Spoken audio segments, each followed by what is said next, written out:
Barista, idan aka ce Bahaushe, ko ni zan so in ji wane ne Bahaushe? Gaskiya ne. To, Bahaushe ya fito ne daga wani jinsi, daɗaɗɗen jinsi na mutanen farko.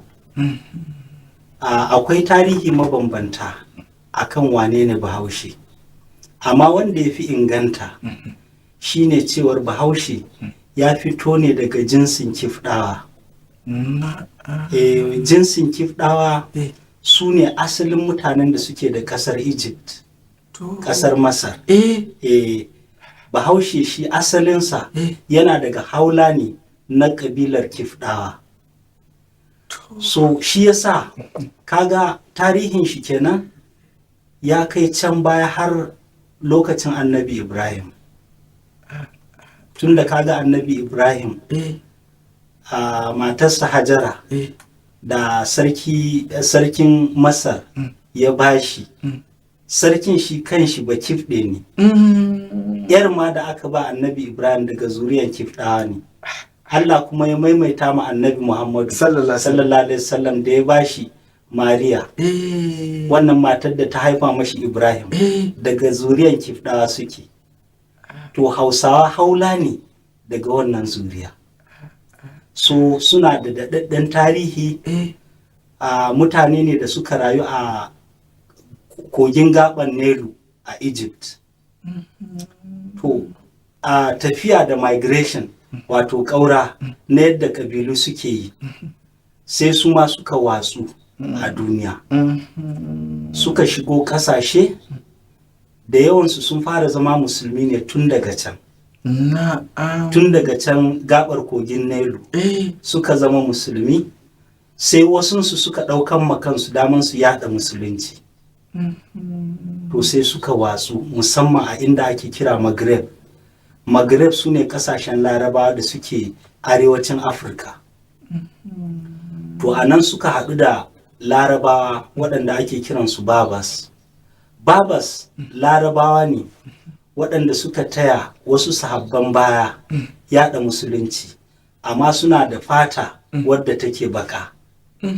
Su ake kira Babas. To da suka zo suka yaɗu suna fahimtar da mutane addini, har suka zo ƙasashen da ake kira ƙasar Sudan, ƙasar bakar fata. To da suka zo sai suka zauna a ƙasashe irin su Mali, suka zauna a ƙasashe irin su Burkina Faso, suka zauna a ƙasashe irin su Nijar, suka zauna a ƙasashe irin su Najeriya, har da gefen Chadi. Su ne ake kira Wangarawa. Hausawa su ne Wangara. Su ne Wangarawa. Har yau akwai waɗanda suke amsa sunan Wangarawa, musamman a ƙasar Katsina da wani ɓangare na Kano da kudancin Zamfara. Akwai waɗanda har yanzu ana kiransu Wangarawa. Ainihin sunan Hausawa kenan da. To suka kafa daular Songhai, Songhai Empire, tun wajajen 14 something. Wannan daular Songhai ta ɗauko asali ne da iyaka tun daga daular Ghana Empire, ta zo har kusa da Chadi, inda Chadi take. To Chadi lokacin ita kuma ɓangarenta yana kanin Borno Empire. To kaga Songhai wata babbar daula ce wadda ta haɗa Hausawa da ƙabilu da yawa, amma ana kiranta Hausa country. To ƙasa ce wadda ta yi mulki har zuwa lokacin da daular ta fashe. Don an zo an samu wani sarki ana ce mishi Mansa Musa, shi ba Fulatani ne, ya tado da daular Mali, sai ya ƙi biyayya ga daular Songhai. Aka kafa Mali Empire, daular Mali, wanda ita kuma ta fara mulkinta daban da na waɗannan Wangarawa. To Wangara sai suka fi yawa a Najeriya. Ana kiran gurin Hausa country. Su ne suka yaɗu musamman a ƙasar Kano. A Kano ana kiransu Kutumbawa. Su ne Hausawa kenan. Su ne Kutumbawa waɗanda suka mulki Kano sama da shekaru 2000, daga lokacin da suka ƙaura suka zo Kano.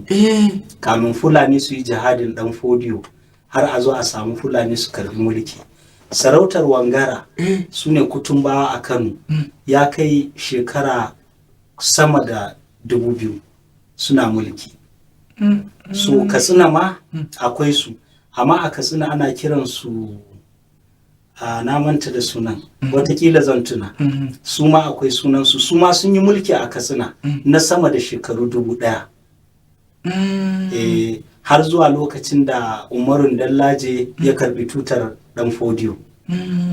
To haka kasar Zazzau, haka kasashen Hausa da irin su Suleja, ko da yake mutanen Zazzau su suka je Suleja. To akwai yankunan Sokoto waɗanda dama akwai mutane da al'ummomi daban-daban. Akwai Kambari, akwai Kabawa, akwai Zamfara, akwai kuma Fulani da Gobirawa. To waɗannan ƙabilu duka Wangara sun zo sun mallake su. Sun mallake su, duk da cewar sarautunsu Wangara ba su iya kwace wasu sarautun ba, amma yawancin yaren da ake a waɗannan wurare ya zama yare ne na Wangarawa, na Hausawa ke. So da yawa sun bar yarensu suka koma yaren Hausa. Amma asali da can baya kamin jihad suna da yarensu wanda ma ake yi. Amma yanzu in ka je gaba ɗaya yankin Sokoto zai yi wuya ka samu ana wani yare in ba Fulatanci da Hausa ba. So Bahaushe kenan. Bahaushe yanzu marubuta tarihin Hausa sun fi son su alakanta ƙauren da ya daga Egypt su mai da tarihin shi Yemen, saboda tsira da addinin musulunci ke da shi. Kuma ba Bahaushe ne kawai yake haka ba, kusan dukkan ƙabilu musamman waɗanda suke da musulmi da yawa sun fi son su alakanta tarihinsu daga inda musulunci ya taso.